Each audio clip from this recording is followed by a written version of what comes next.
भाई इस transfer window shock पे शॉक साइनिंग्स और ट्रांसफर सुनने को मिल रही है भाई। एरिक डायर को बायर्न म्यूनिख ने एरिक डायर को साइन किया भाई। 29 साल के एरिक डायर को till the end of the season, फिर 1 साल की आगे और ऑप्शन है कॉन्ट्रैक्ट बढ़ाने की।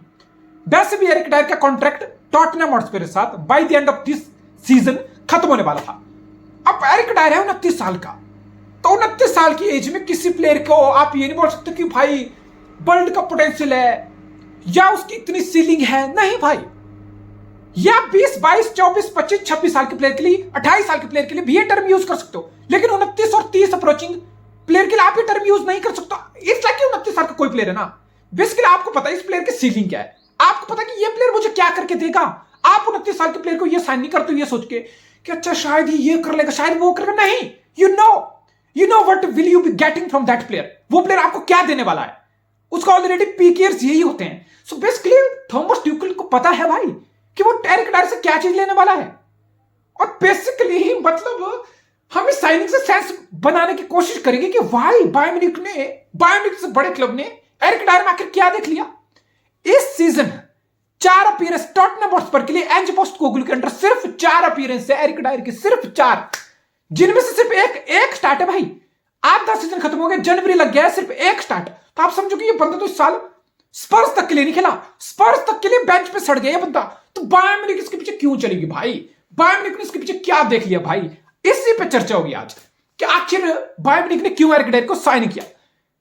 लेकिन उससे पहले थॉमस ट्यूकल को देखो भाई, थॉमस ट्यूकल कितने बड़े बड़ी तारीफ के पुल बांध रहा है भाई कि Eric Dier is a specialist at centre back, specialist at centre back. मतलब किस तरीके से बंदे को मतलब कॉन्फिडेंस डालने की कोशिश कर रहा है एरिक डायर की, नहीं भाई तू स्पेशलिस्ट आदमी है, तू वर्सटाइल आदमी है, तू राइट बैक भी खेल लेगा, तू सेंटर बैक भी खेलता है, तू होल्डिंग मिडफील्डर नंबर 6 भी खेल लेता है।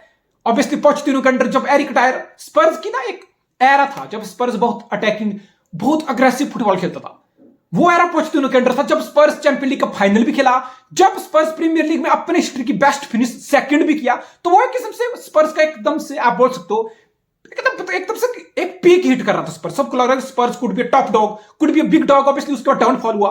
तो उस पोचेटिनो वाली टीम में एरिक डायर इस काइंड ऑफ प्लेयर जो होल्डिंग मिडफील्डर नंबर 6 भी कर रहा था, जिसका जिक्र अभी थॉमस ट्यूकल कर रहा है कि बंदा वर्सटाइल है, नंबर 6 भी खेल लेता है, राइट बैक भी खेल लेगा, 3 एट द बैक की शेप में मुझे खिलाना होगा तो मैं थर्ड सेंटर बैक की तरह उसको भी खिला दूंगा। सो इट्स लाइक थॉमस ट्यूकल बिल्कुल क्लियरली बोलते हैं कि बंदे में वर्सटैलिटी है और हमें एक सेंटर बैक चाहिए। अब बायर्न म्यूनिख को आप देखो कि बायर्न म्यूनिख क्यों एरिक डायर को साइन कर रहा है। देखो अभी डी लीगट अभी इंजरी से वापस आ रहा है, किम मिन जे साउथ कोरिया के साथ एशियन कप कल स्टार्ट हुआ, ऑब्वियसली होस्ट कतर ने लेबनान को 3-0 से हरा दिया, तो आपका किम मिन जे जा रहा है वहां खेलने, तो फिर आपके पास सिर्फ और सिर्फ 2 ही सेंटर बैक बचे, आपके पास सिर्फ 2 ही सेंटर बैक बचे, जिसमें उपामेकानो और डी लीगट अब इंजरी से वापस आ रहा है। तो basically being Thomas ट्यूकल, being Bayern Munich, आप बुंडेसलीगा में एक ही पॉइंट पीछे हो, गेम इन हैंड, ऑब्वियसली आप एक ही पॉइंट पीछे हो बायर लेवरकुसेन से, लेकिन आप टाइटल जीतना चाहते हो भाई।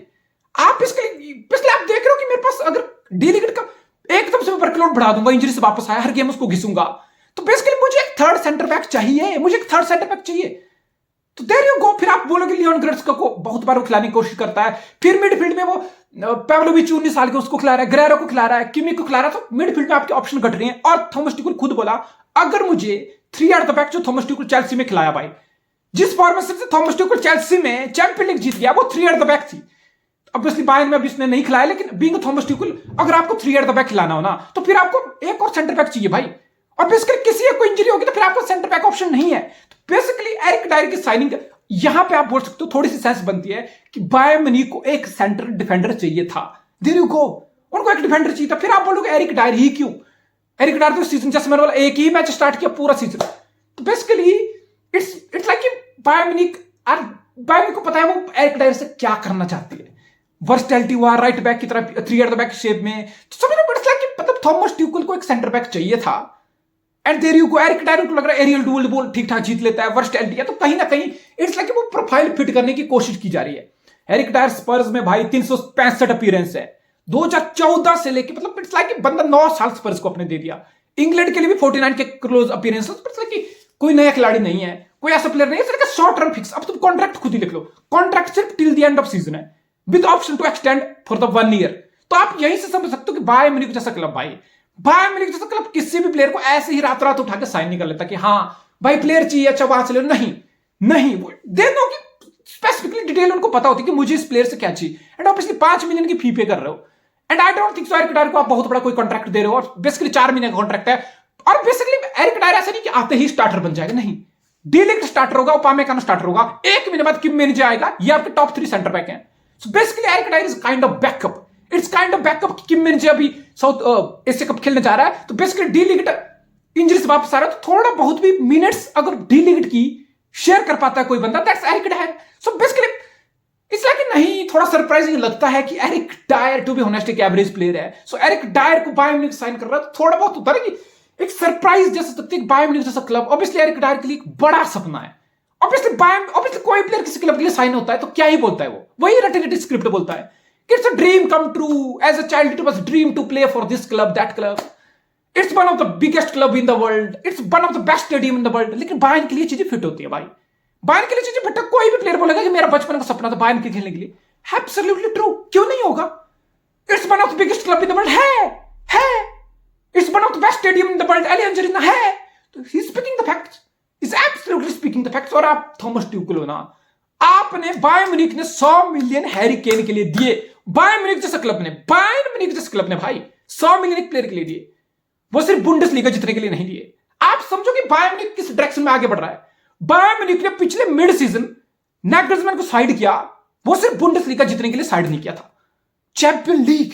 बायर्न म्यूनिख के सपने बड़े हैं, बायर्न म्यूनिख फिर से चैंपियन लीग जीते। बायर्न इतना कि तुम समझो यार, तुम साइड के समझो बायर्न म्यूनिख क्या करना चाह रहा है। फिर पूरी मैनेजमेंट सैक हुई, रमिनेज, ओलिवर कान सब सैक हुए, वो उस क्या बोलते हैं वो आपके नैगल्समैन के डिबैकल के चक्कर में। तो बायर्न म्यूनिख की थिंकिंग बड़ी रूथलेस है, बायर्न म्यूनिख की बड़ी स्मार्ट थिंकिंग है। बायर्न म्यूनिख को पता है कि वो क्या कर रहे हैं, उनका मकसद क्या है, उनका एम क्या है, और बायर्न म्यूनिख अपने इस बिगर पिक्चर के लिए कुछ भी रिस्क नहीं लेना चाहता। That's it.